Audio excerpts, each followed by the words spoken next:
Warning, censorship. Warning, censorship. Warning, censorship. Warning. Good afternoon, ladies and gentlemen, and welcome to the Rebel News live stream on this, a Tuesday, November 2nd, 2021. I'm David Menzies, and my co-host, let me tell you about my co-host. You know, Halloween is toast, but she is the treat that keeps on giving 365 days a year. She is the she-devil with a sword. She is the Khaleesi of Northern Alberta. She is Sheila Gunn Reid. How you doing there, Sheila? David, I'm great. I just realized that I look like a bit of an ostrich. I have to be very careful with this sort of neckline because I'm thin and ropey and I have a long neck. And so I'm going to get letters. People write me emails. They're like, your neck is very masculine. And I'm like, I know, it's like 3 inches too long for my body, but that's how it goes. But anyways, David, I'm going to put on a shirt over top of myself here while you tell me exactly how your Halloween was, because I know you love spooky season as much as I do. What were you and how many kids did you get?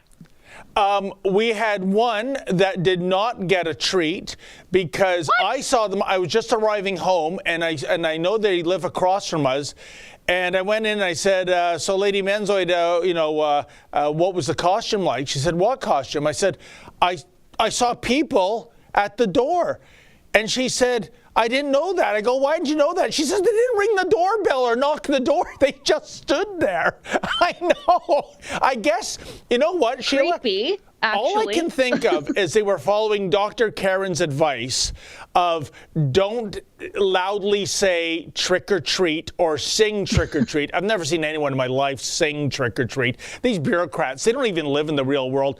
And maybe they didn't knock on the door or ring the bell because, you know, we don't want to touch unsavory potentials. So they just stood there. So what I did is that there is a fellow in the neighborhood. He likes to go on long meandering walks. And I ran after him with cans of soft drinks and candy. And I said, please take. So it was like me being a human DoorDash on Halloween. I was going out with a bag of soft drinks and candy looking for people, even people without costumes. And he gladly took it. So it was the most bizarre Halloween ever. I mean, since we moved into the neighborhood 23 years ago, the fact is, Sheila, a lot of the kids have grown up and there hasn't been much real estate transactions, so there's no new stock. It's kind of like, I don't know, the cod fishery in Newfoundland in the 70s when they had to put moratoriums on fishing. So that was our experience. It was one visit without any contact, and therefore no candy, and me walking around the neighborhood like some creep handing out candies. Isn't that just the perfect COVID Halloween story? That's so weird. I had more kids than I've ever had here at this farmhouse. Yeah, I had 8 kids. I wasn't, and I'm not counting the ones that I'm related to. So I had 8 kids, and I like to have it get out there that I give out really good stuff. So mini pops, full-size chocolate bars, all the good stuff. If you come to my door, you're getting lots of good stuff. Plus the stuff that parents appreciate when you're making lunches, like granola bars, Rice Krispie squares for their lunches. I know, because I'm like, I forgot to go to the grocery store. Give me one of those granola bars from your little Halloween bag. So I do that kind of stuff. But I did get 8 kids, which was kind of exciting. But my father-in-law stays home and he gives out the Halloween candy, and I take the kids out, and they're getting kind of old to go trick-or-treating, but I'm happy when I see teenagers come to my door, because what are your options, right? Going out, get drunk with your friends, or do wholesome trick-or-treating and getting candy from other people? I don't turn away anybody from my door because they're too old.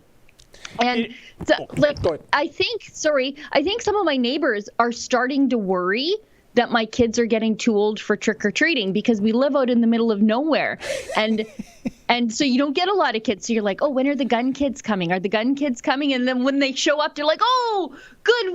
We were worried that you were aging out. And they get their husband over to the door and they're like, look, the Gunn kids showed up. They get really excited because sometimes they don't get in. Like, they only get my kids. So I guess the moral of the story is my kids are going to have to trick or treat for literally ever till they move out and move away.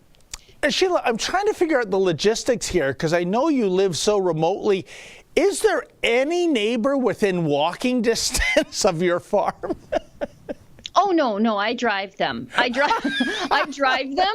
We go up the road. We do like one of the subdivisions, and then we go like sort of up the road again, and we do another subdivision, and then we do like all the old farmers that expect, like, they gave me candy, and so now they expect my kids to come, and they have little prepared pumpkin buckets full of stuff and glow sticks with their names on them. Like, I can't allow my kids to quit trick-or-treating because the neighbors just look so forward to them showing up. You mean you Albertans lay down a carbon footprint during Halloween right on the eve of the Glasgow Climate Summit? Sheila, somewhere Greta Thunberg weeps. But you know, producer AD, he's got a fun Halloween costume. He told me I haven't seen it, so I'm going to take his word for it. Sock it to me, baby. Oh, jeez. You know, I got to tell you, that is Catherine, who is a gem. She's one of our relatively new hires here. She was going as the Menzoid. You know, Catherine should never, ever de-beautify herself like that in the future. Right? She made it look good. I know. So look at that. Is this, so if I went the trans route, is this what I end up looking like? I don't know, but holy macro, talk about trick or treat. That's pretty scary, even without the 3D glasses, kids. Now, I think we should get to the business of the day. Yes. Like, get the nuts and bolts out of the way because we're 7 minutes in, and if I don't do it while I remember, we'll do it at 40 minutes in, and then it's a little bit too late. So this is the Rebel News Daily Live. Oh, to just Sheila has. Are you okay, and, Sheila? Oh, there you go. Oh, you know what, folks? Sheila has frozen, much like that nefarious plot in Kiss the Girls and Make Them Die. Do you remember that 1966 movie? Of course you don't, but it was about a guy trying to freeze all the world's women for some reason I can't remember. And Sheila is now frozen. So why don't we, as we try to unravel this technical difficulty, why don't we go for, oh, isn't this special? Trudeau calls for caps on oil and gas. Unbelievable. Bonjour. Je suis content de représenter les Canadiens dans le cadre de cette rencontre historique. In Canada, there was a town called Lytton. I say was because on June 30th, it burned to the ground. The day before, the temperature had hit 49.6 degrees Celsius, the hottest ever recorded in our country. Canada is warming, on average, twice as quickly as the rest of the world. And in our north, it's 3 times quicker. The science is clear. We must do more and faster. So that's the pledge and the call I bring to this historic meeting. We've already laid the groundwork. In 2015, at the COP in Paris, I committed that Canada would put a price on pollution. We did that. And despite stiff political opposition, the Supreme Court upheld it, and Canadians supported it in our last 2 elections. We know pollution pricing is key to getting emissions down while getting innovation up and running. Our carbon price trajectory is one of the most globally ambitious ones, and it's rising to $170 a ton in 2030. This is a meaningful price on pollution designed not just to make life cleaner, but also make life more affordable and less expensive for Canadians. I call on other countries to do the same, Just as globally we've agreed to a minimum corporate tax, we must work together to ensure it is no longer free to pollute anywhere in the world. That means establishing a shared minimum standard for pricing pollution. Of course, what's even better than pricing emissions is ensuring that they don't happen in the first place. Which brings me to my next major commitment. We'll cap oil and gas sector emissions today and ensure they decrease tomorrow at a pace and scale needed to reach net zero by 2050. Oh, hi, I'm back. Sheila, I'm Just having in some time. earpiece difficulty, but I'll just say this and then I'll let you take it away. You know, a lot to unpack there. First of all, never let the Prime Minister miss an opportunity to exploit a tragedy such as what happened to the town of Lytton and then put a political virtue signaling spin on it. He talked about BC temperatures, the hottest ever recorded. But the devil's in the details, isn't it, Sheila? We only have accurate recordings of temperatures going back, say, 250, 300 years ago. That is a blink of an eyelash when it comes to the planet. When a millennium is a blink of an eyelash, because we're talking about a planet that goes back billions and billions of years. So the idea that temperature increases and temperature decreases are not naturally cyclical is a falsehood. And this business about how they support the carbon taxes, Sheila, in addition to, gutting the Alberta economy, I always get a laugh at this price on pollution. And I remember Climate Barbie 2 years ago at the Music Hall in Toronto. This was on the just a day after the SNC Lavalin Jody Wilson-Raybould scandal happened, and already the Trudeau Liberals were into campaign mode. And we went to the Music Hall to take in this rally. And I'll never forget Climate Barbie, who mentioned that she was driving down the DVB. She meant the DVP, of course, the Don Valley Parkway. And she didn't mention what she was driving in, namely a Chevy Suburban 7-seat vehicle in which she's the only passenger. But I'll never forget it was like being in an elementary school class. And because she says this, Sheila, hey, everybody, hands up if you're against pollution. Well, of course, everybody of every political stripe, unless you're deranged, is against pollution. But this is how they sell the carbon tax scam, pretending that they are righteous crusaders against pollution. Meanwhile, they're destroying industry, Sheila, and they are, well, in your home province of Alberta, they're destroying your province right before our eyes. What do you have to say? Well, one of the things that I've noticed as I sort of pay attention to these climate change shindigs. Oh, we've got a little helper that just came on screen. But yeah, so I just wrote this up actually. But one of the things that I notice when I'm going to these things is they use the word ambitious in place of expensive. So when they say Canada's going to get more ambitious on climate change, what they mean is that it's going to get more expensive for you.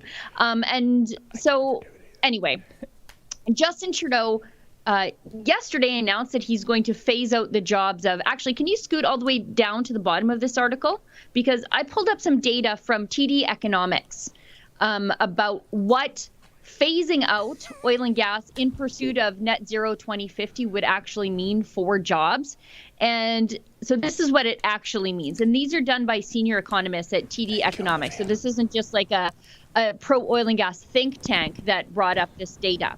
According to Natural Resources Canada, roughly 600,000 Canadians located mostly in Alberta, Saskatchewan, Newfoundland, and Labrador are either directly or indirectly employed in the oil and gas sector. TD analysis estimates that between 50 and 75% of those workers are at risk of displacement in the transition through 2050, equivalent to 312,000 to 450,000 400,000 workers. Trudeau's big promise yesterday at the United Nations is a promise to unemploy nearly 500,000 Canadians. For what? To meet some arbitrary virtue signaling target.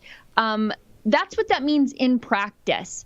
And the world shrugged, and most of Canada shrugged, because it's happening largely in Alberta and Saskatchewan, so they just don't care because we don't exist. And this sort of stuff only benefits OPEC because there's no decline in the need for oil and gas in the world. People need it more than ever. You're just giving our market share over to OPEC while fueling the separatist movement in the rest of the country.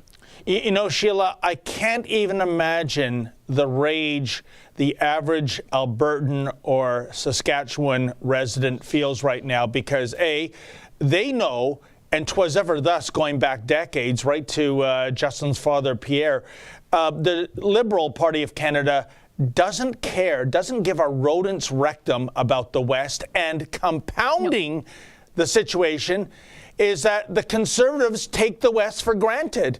Oh, you know what? That's a slam dunk. We can sometimes sweep entire provinces.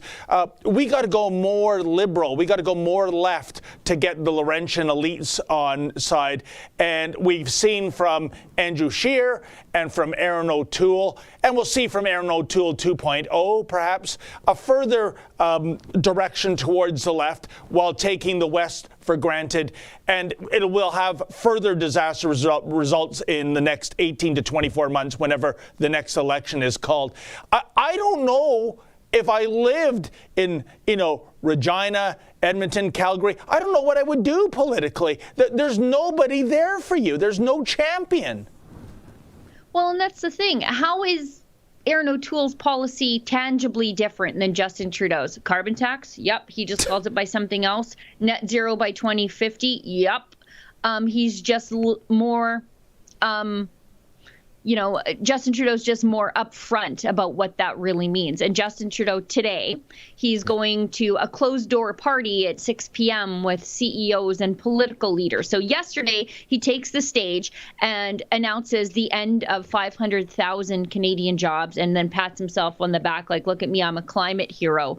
And then today he goes behind closed doors to have a party to celebrate what he's planning to do to Alberta jobs. It's just disgusting, but I didn't anticipate him doing anything really different because he sees that narrow win that he had just a month or so ago in the election as this broad overreaching mandate to do whatever the heck he pleases. And he said as much in his speech that Canadians voted for a carbon tax and or as he calls it, a price on pollution, and Aaron O'Toole calls it a levy on emissions or whatever. Nothing tangibly different. But this is what they do. This is what Justin Trudeau does. These people fly from all over the world, private jets, because, here we go. 400 private jets flew 30,000 global leaders to COP26. And that doesn't even count the activists that come commercial. They fly to these things, they converge on it to lecture us about how our SUV is going to be the end of climate change and, don't eat meat because bugs are for the best. 13,000 tons of CO2 pollution. I am probably never going to take climate change seriously, but I sure as heck won't take it seriously as long as the people telling me the world is going to end aren't taking it seriously. Oh, Sheila, the hypocrisy is off the charts. I mean, even Boris Johnson buggered off from Glasgow to London in a private jet. And correct me if I'm wrong, I think the entire UK might be able to fit into Lake Ontario. It's not a big country, right? I mean, why doesn't he get chauffeured back to England, I don't know, in some electric vehicle or whatnot? Why doesn't he practice what he preaches? And by the way, going back to how perverse the Canadian electoral scene is, you're absolutely right, Sheila. Justin Trudeau says upon being reelected with a minority government, it was like, as we've always talked about, a $610 million nothing burger, that election. It was basically the status quo. He says, victory! Canadians have given the Liberal Party a mandate to go through with our policies, be it climate, carbon taxes, banning guns, censorship bills, you name it. And Aaron O'Toole, victory. We held the Liberals to a minority government. I mean, Aaron O'Toole, he must be the guy who plays chess and the game ends in a stalemate and he's doing fist pumps. Yes, yes. No defeat. Yeah, no victory either. This is remarkable, Sheila. And I'm not kidding, as you know, Sheila, on election night, because obviously the Conservative Party had some data that indicated the night did not bode well. The Conservatives issued a press release essentially saying that if the Justin Trudeau Liberals are held to minority status, we are considering this a victory. Is this how low the benchmark is for victory in terms of being a Canadian Conservative today? It's all just the Orwellian nature of 2021, is it? That even a tie or a loss, that's a victory. When you can just sort of rewrite history and change language. We should, I don't know, AD, I'm sort of putting you on the spot here, but there's this, it was a tweet from a journalist that showed that Justin Trudeau took a Jaguar to the climate change conference. Yeah, if you can dig that up. I mean, it's not like he's taking the crappy little electric vehicle that they want you all to buy. Well, wait a minute, Sheila. The Jaguar does make an E-Type. It was at the E-Type Jaguar SUV, which is full electrical. I don't know. I can't tell from that photo. It says that it is somebody down there guesses that this is the I-Pace Jaguar's latest electric SUV. Okay, but what does that thing cost? Because this is the vehicle that they want me to trade in my existing Jeep for. They want us to buy these expensive electric vehicles. David, you know, you have one of these. No, well, garbage cans on wheels. Well, by the way, I stand corrected. I meant the I-Pace. For some reason, I called it the E-Type, which is one of the most beautiful vehicles ever designed going back to the 60s. In fact, the only car that is in New York's Museum of Modern Art. So my apologies to any Jaguar fans for that misidentification. No, as I've always told you, Sheila, I bought the plug-in hybrid vehicle just so I could do the incredibly antisocial behavior of driving in the HOV lane as a solo occupant because I have that nice little green plate. And if I don't do that, I'm going to be late for these live streams. I easily shave 25, 30 minutes off my commute to headquarters by being able to go in that HOV lane. And there you go. So that was my rationale. We don't have HOV lanes here. We don't need them. And we really don't. We don't have them. Well, Sheila, you don't have the population density. I mean, what is the Greater Toronto area like 4 million people, and you have madmen like the Mayor of Toronto, John Tory, who has eradicated probably over 100 kilometers of road by putting in dedicated bike lanes and restaurant patios that actually would be in a live lane of traffic. So the population goes up, the number of cars goes up, and the infrastructure actually decreases. This is me trying to find out ways of thinking outside the box. So, yeah, listen, would I like, a Mustang Shelby? Yeah, but that means I'll be in gridlock for time ending. And what good is 700 horsepower under the hood going to do you in that situation? Well, it's okay, because Edmonton's new mayor is Amarjeet Sohi, Justin Trudeau's failed natural resources minister. So we'll do our best to keep up with the traffic snarl of Toronto here pretty quick. He'll be ripping out lanes of traffic and putting in bike lanes that we use 2 months of the year pretty quick. And you know what? It's funny you mentioned that, Sheila, because I know the city of Toronto does that, and watch for Edmonton to do this. And by the way, folks, I want to say I am not anti-cyclist. I have a very expensive road bike. That's my primary form of exercise for like 8 or 9 months of the year.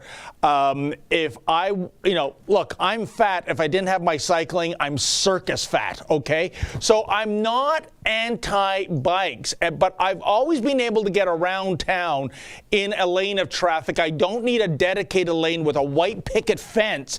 And I really think what that is designed for is people after 25, 30 years getting back into cycling, and they're terrified of riding in traffic. I really believe that's the situation, because I've never had a problem. But anyways, that's my little rant on that. And I can't remember where I was going. My final point. It's okay. On this, You're having a Biden moment. It's okay. Just take a little snooze. By the way, do we have a clip or an image of Biden sleeping at COP26, the UN climate change conference? Do we have that? Because I saw that and everybody was outraged. And they were like, oh, my goodness, like he's not even taking, like people on both sides were outraged. Like people on the left were like, he's not even taking climate change seriously. There he goes. Just catching a little cat nap. And people on the right were like, this is an embarrassment, right? But I've been to these things. And I'm not a sleeper. I'm not somebody who has like ease falling asleep. I don't sleep a lot at night. But these things are an absolute snore fest. So while this is very clearly a senior moment, this is Grandpa had too much turkey. Here comes the guy to look and startles him a little bit like, that sort of when he jarred himself awake. That's kind of like when my husband snores himself awake when he sits down to watch a movie on the couch and is sleeping 2 seconds later. That was the sort of like startled there. Like he just clapped. He clapped. He has no idea. He rubs his eyes. But I'm not mad about it. I've been to these things. If you want to go to sleep right away, these things are like a cure for insomnia. They are. Well, they're awful. It truly is, and that's why I've always said it's been to your advantage, Sheila, and my advantage, because I experience the same thing when we get excluded by our own government from going in and covering it. I can't think of a worse bun-throwing event than a UN summit on anything, be it climate, immigration, you name it. But two things there. What did that staffer whisper in President Biden's ear? Mr. President, it's not nappy time. We're still at the summit. And then here's what really puts the cherry on this sundae. Clearly, for the last minute of whoever was talking about whatever, Biden is sleeping. Trudeau. He didn't hear a word. And then he looks, everyone else is clapping like a trained seal, at Marineland. He starts clapping his flippers too. I would love to have asked I'd love to be a journalist there and say, Mr. Biden, when at such and such a time, what were you applauding? He wouldn't know. He was asleep. You know what, though? Even if he were awake, how much do you think would have been absorbed? I think it's probably best that he was sleeping, Oh. Who knows what he would be doing if he was awake? And like I say, Sheila, somewhere Greta Thunberg weeps. But she doesn't weep. She's outside scolding everybody, but we'll get to that in a second. Let's go to Jason Kenney's reaction to Justin Trudeau's comments, because he was not happy. We need to know what the details are. The answer is not necessarily. It depends on what the cap is. And as I said, we are willing to discuss with them the earlier proposed 100 megaton cap. They've never come back to us to discuss that. I don't know why they would make an announcement like this without consulting with the province that actually owns the overwhelming majority of Canada's oil and gas reserves. Alberta is the third largest reserve of proven and probable oil reserves on the face of the earth. It represents the largest job-creating industry in Canada. So it's peculiar that they wouldn't talk to us before making a statement like that. What I can tell you, Chris, is that we will vigorously defend the economic interests of Alberta including the right to develop our own natural resources and to do so in a responsible way, while also seeking significantly to reduce carbon emissions. That is our commitment. We're demonstrating that with today's investment and other policies. But if in fact what this announcement is about today is trying to, quotes, leave it in the ground, then of course we would fight that with every tool at our disposal. I'll remind you, the Prime Minister at a town hall in Peterborough about 4 years ago talked about phasing out the oil sands. And there was a understandably massive and negative public reaction. He quickly walked that back and apologized for that language. So I hope that the federal government understands that if they're trying to fundamentally limit the development of Canadian resources, they're just handing the global energy market over to places like Iran, Saudi Arabia, Venezuela, and Putin's Russia. That would be bad for the environment and bad for the world. And Putin's Russia, by the way, announced, Sheila, recently they are up-ramping their oil production. It's great business for them, given the shortfall in the supply and, of course, the glitches in the supply chain. But, you know, on this file, I really sympathize with Premier Kenney. But by the same token, what is he thinking? When he says the statement, I don't know why, meaning the Trudeau Liberals, why they would make an announcement like this without consulting us. Jason, I mean, Mr. Kenney, where have you been?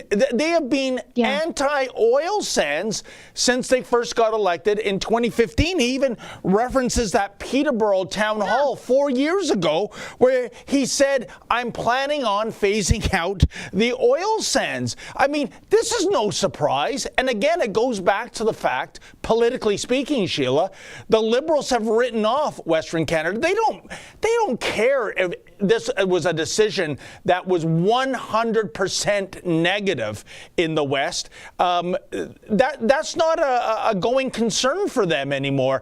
And when you do the math in terms of the electoral system in Canada, you don't need the West to win a government mandate. You don't even need the West to win a majority mandate. So when Premier Kenney said that, was that a rhetorical question? The Liberals don't care about you and your province and the people in the West, period. Well, and I appreciate Jason Kenney's comments there. He's right. This does only serve to help OPEC countries. However, what are you going to do about it? What's the or else there? Because I didn't hear the or else, or what are you going to do? Is Justin Trudeau going to get another strongly worded letter from you and Scott Moe? Big whoopity-doo. Justin Trudeau doesn't read letters with big words like watermelon. He probably only reads picture books. You know what I mean? He doesn't care. It goes right into the circular file folder. Why isn't Jason Kenney doing what Trump did? Because Trump pulled out of the Paris Accord, and Mark Morano of Climate Depot famously shredded a copy of the document inside the climate change conference in Marrakesh, and then Moroccan security forces took him and my very expensive lav mic away, and I never saw the lav mic again. However, we did get back. But we love Mr. Morano. He's so good. Oh, yeah, he's so great. And I can't wait to see what he does in Glasgow at the climate change conference that's going on there right now. But the point is, the following year, Trump's in charge. He's pulled out of the Paris Accord. But the climate change conferences naturally go on because these people never miss a party to fet themselves. And so Trump says, okay, we're going to show American innovation. And there was an American pavilion at the climate change conference in Bonn, Germany, wherein industry and government showed the amazing contributions of fossil fuels. They promoted all those things in the fossil fuel industry that are driving down emissions, like fracking, like clean coal technology. They went there and they said, basically, we're not giving up fossil fuels. The world needs fossil fuels, including your stupid diesel-fueled conference. But there's a better way to do it, and that's this way. fracking, clean coal, scrubber technology in stacks, all that sort of stuff, because that's really what's driven emissions down. That's why emissions dropped under Trump, was the embrace of fracking. That's why emissions fell in part under Harper, but have gone up under Justin Trudeau, including since the introduction of the carbon tax. Things are going up because when you punish industry, they stop research and development that drives emissions down. You can't force them to do it. If they are prospering, then they develop better ways and more efficient ways of doing things. You just can't tax them into that scenario, which is Justin Trudeau's approach to things. So I guess my point of all of that big, long, as David calls tangerine, is why isn't Jason Kenney at this conference? Why aren't representatives from Alberta at this conference defending us on the world stage instead of letting Justin Trudeau speak for us and promise to kill our jobs?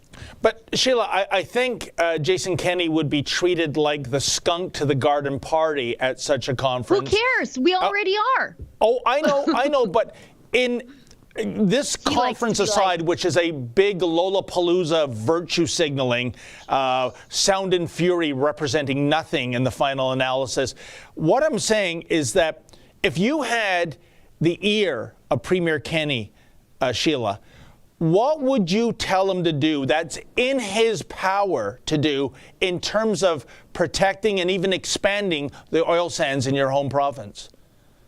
Well, that's the thing. I think even just before we even get to that point, politically, Jason Kenney needs some help here because things are not good for him. He's wildly unpopular with conservatives. They're not satisfied with him, right? His decisions to repeatedly lock down people has cost jobs. His decisions to institute a vaccine passport is costing jobs. So what's the one thing he could have done here is go to this stupid conference and defend 500,000 Canadian jobs when the Prime Minister is set to phase them out. That would have been politically advantageous for him amongst Albertans, but amongst Canadians who are pretty oil and gas, at least out here in Western Canada, although I think Canadians are largely pro-oil and gas. A lot of them don't realize it yet, and maybe we need to cut the taps off for a day or two so that they realize it, just to teach them a lesson. But I think it would have made a difference. It would have made a real difference. And if Jason Kenney has aspirations, or at least had aspirations of heading for the Prime Minister's chair, this would have gone a long way for that. No, you're probably right. And you know what his speech could have been? All he would have to do is lift passages from the boss's excellent book, Ethical Oil, showing how we, in an environmentally responsible way, derive oil. Whereas if you look at, say, Saudi Arabia, not so much. You know, a gallon of gas is not a gallon of gas when you do the environmental footprint analysis.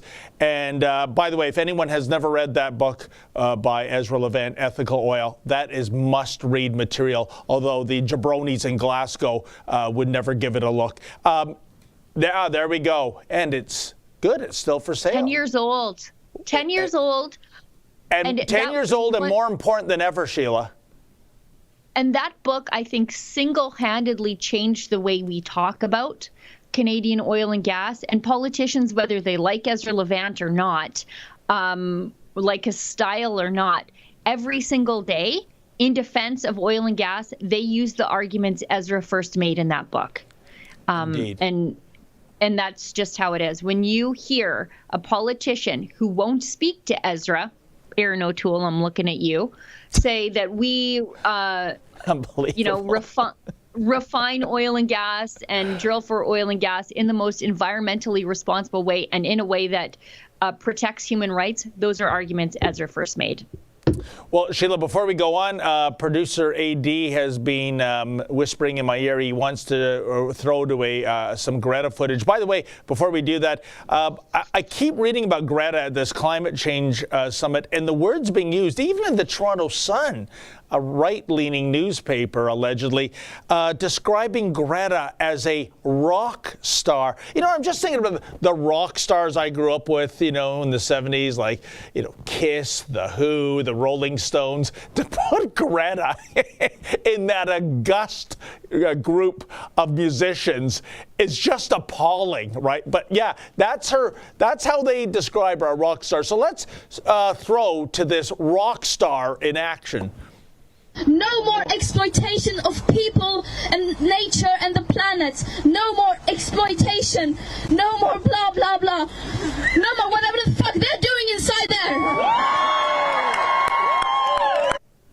No more blah, blah, blah. No more blah, blah, blah. No more blah, blah, blah. No more blah, blah, blah. No.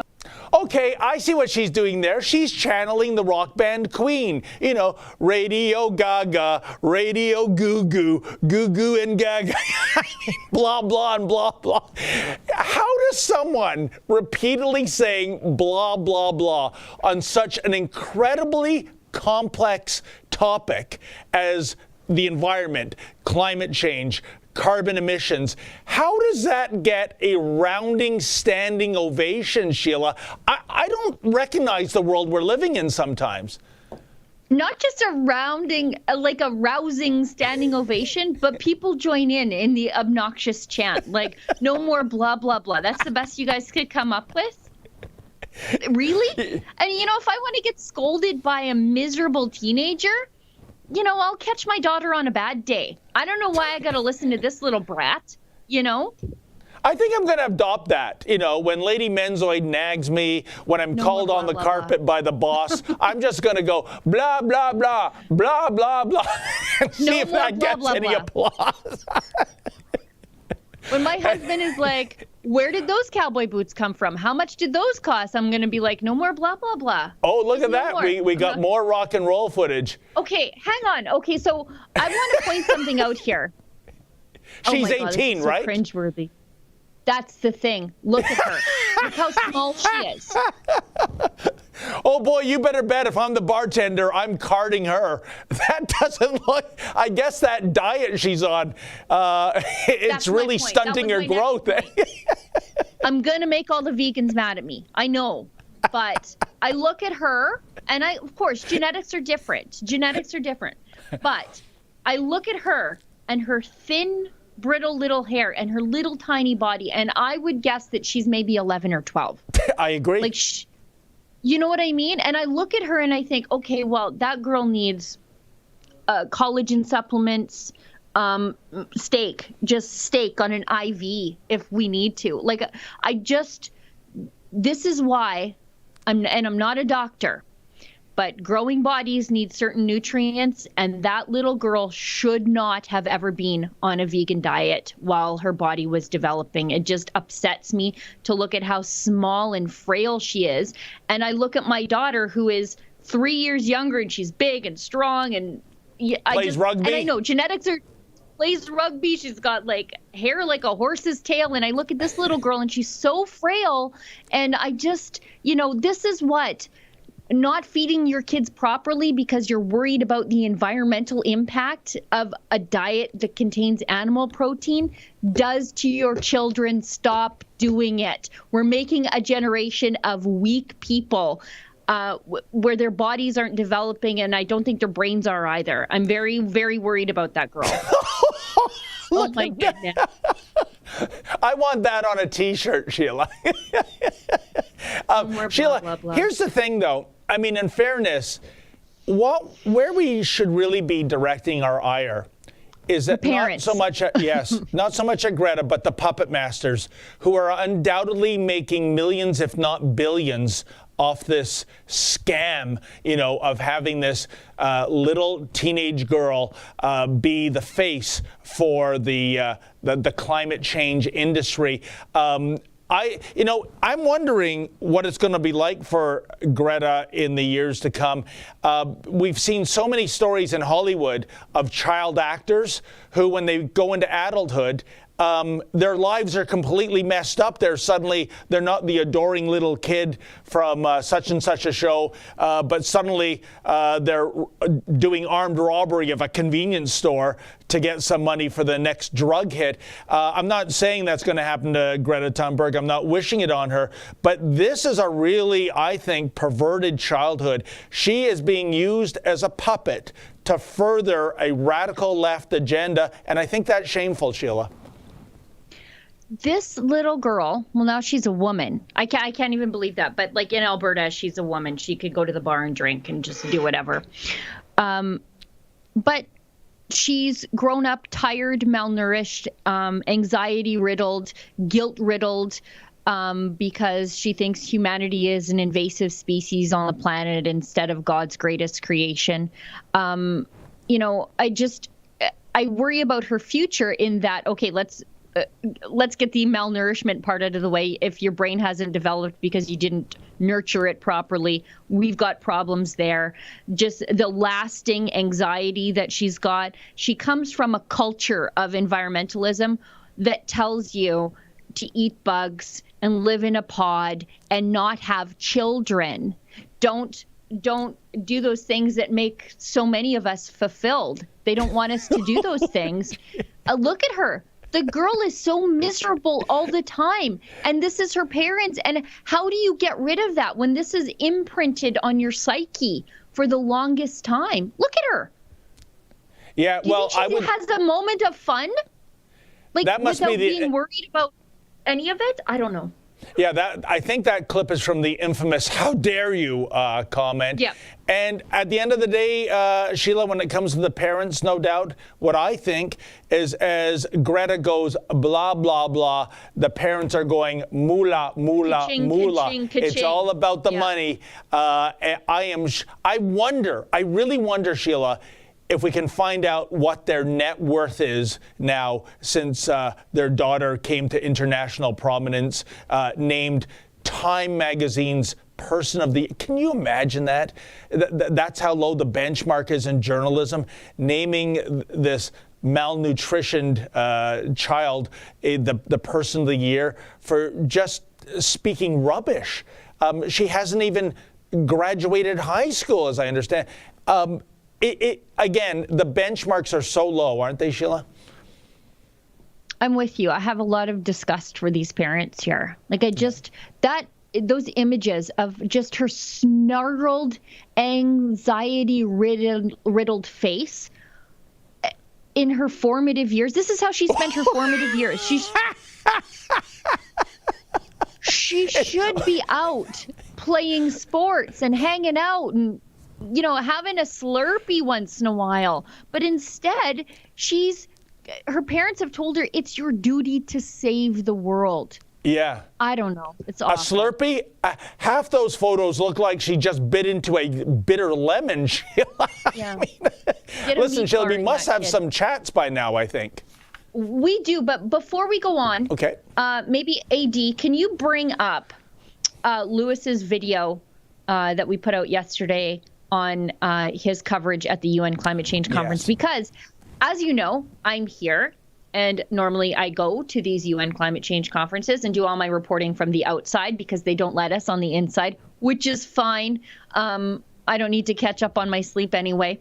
And but Lewis is there because Lewis is based in the UK, so he took the economy trip because we are not the BBC, as is the case in the UK, or Justin Trudeau's mainstream media.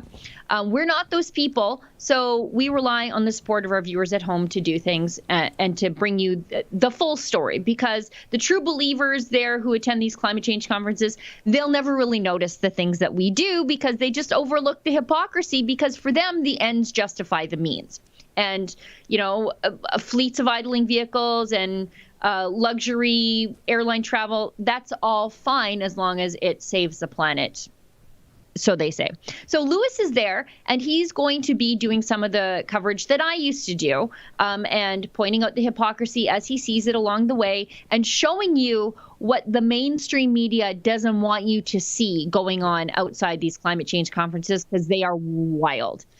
So I think AD's got it. Why don't we roll it? And I'll pick my poppy up.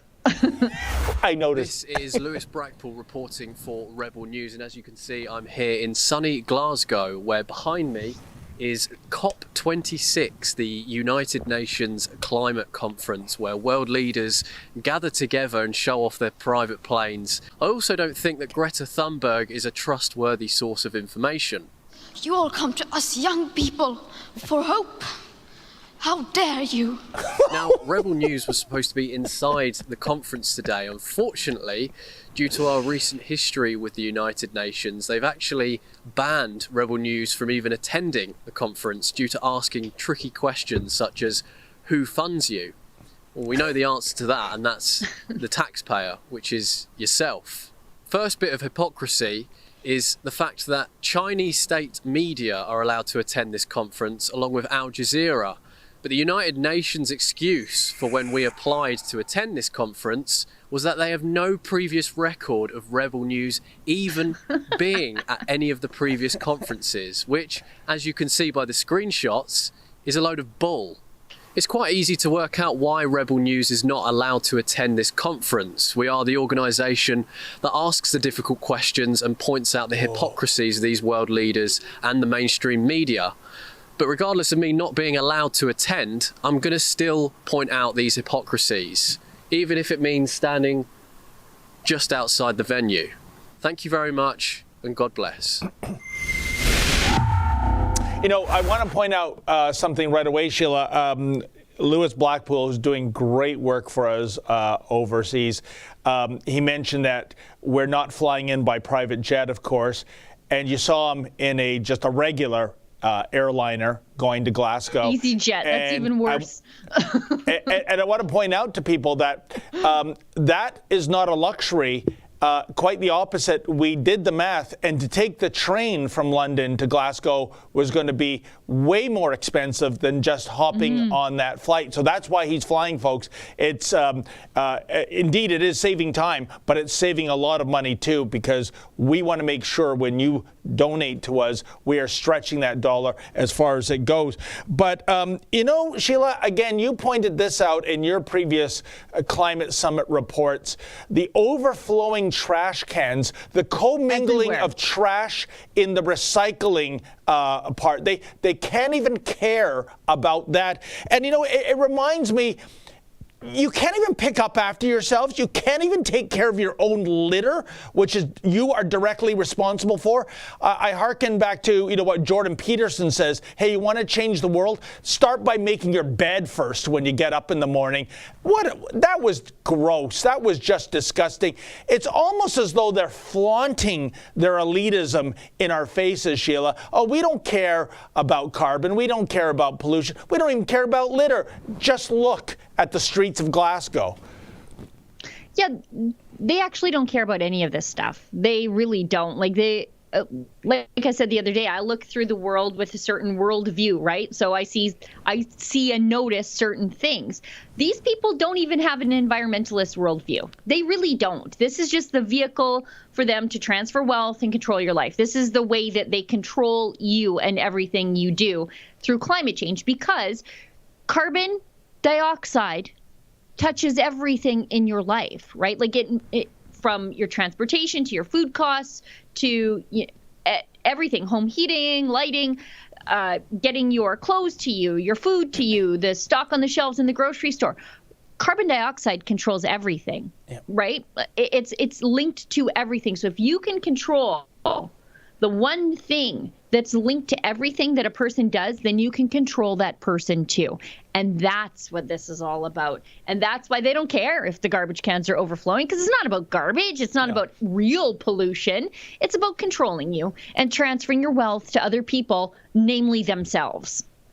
And you know, I have to speak, Sheila, of last week. We had another wonderful Rebel Live event at Canada Christian College, and the keynote speaker was Glenn Beck. And, you know, I think he's onto something when it comes to climate change and what we have now, COVID. Climate change, it was his opinion, I'm paraphrasing here, this was kind of the boogeyman, you know, the monster under the bed, the catalyst to get us to change our behavior, to build back better. so on and so forth, and it really never gained traction. So he's of the opinion, well, we had to go another route. I'm talking about the radical left here, and that is this virus. And wow, is it gaining traction when you look at the assault, the desecration of our freedoms and liberties, how we are handling the COVID-19 pandemic, Sheila, has been an absolute disgrace. And I think Glenn Beck might be right. This whole climate change hysteria was really a catalyst to try to get us to radically change our behavior. It didn't quite work that way. So they switched from climate to virus, and it is working for them. Every doomsday cult does this. They predict, the end of the world, the comet's going to come and just level everything, and it doesn't. So they have to rejig what the doomsday is. And every doomsday cult does this, and all it does is wrestle greater control for the doomsday leader every time that they do this, right? And it keeps the people who are in the doomsday cult, the ones that are left behind are the truest believers, the most radical. They're the ones that literally drink the Kool-Aid in the jungle, right? So that's what we're dealing with here every time they sort of change what the existential crisis is. I know AD whispered in my ear that we do have another video from Lewis, and then we'll breeze through the chats that we do have and then wrap the show up, I think. Is that what he was whispering in your ear, David? Yes, AD whispered in my ear as well. We must, I think, bid adieu to all of our lovely viewers on YouTube right now. It's not our doing, folks. It's YouTube's doing. We might be getting into some chats that might offend the censorious thugs of Silicon Valley, and therefore they will deplatform us. They've already demonetized us for absolutely no reason, and I mean that. So please go to Odyssey, Super U, Ramble into Rumble, you'll see. Go to those platforms and enjoy true free speech. And if we can do that transition up,